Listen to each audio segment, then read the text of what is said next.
వక్ఫాస్తులకు సంబంధించి కొత్త చట్టం తేవాలని కేంద్ర ప్రభుత్వం ప్రయత్నాలు చేస్తున్న తరుణంలో తాజాగా ఒక కొత్త చర్చ తెరపైకి వచ్చింది.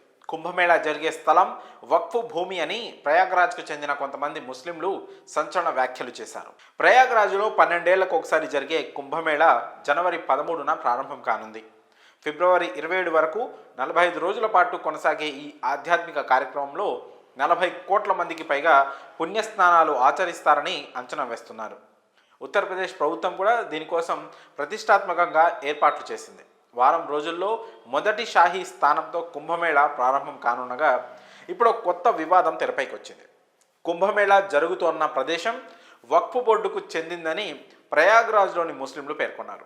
అఖాడాలు ఏర్పాటు చేసిన స్థలం కూడా తమదే అని అంటున్నారు. ముస్లింల వాదనల ప్రకారం 54 బిఖాలు అంటే దాదాపు ఒక 34 ఎకరాల భూమి వక్ఫ్ బోర్డుకు చెందుతుంది.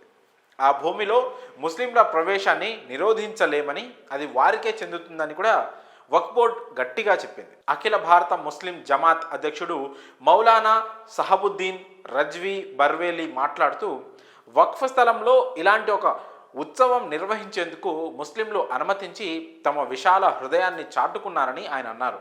అయితే హిందువులు కూడా ఇచ్చిపుచ్చుకునే రీతిలో ఆ కార్యక్రమానికి తమను కూడా అనుమతించాలని ఆయన కోరారు.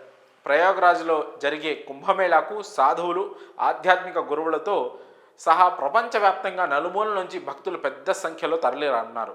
కుంభమేళా ప్రదేశాన్ని మొత్తం 25 విభాగాలుగా విభజించారు.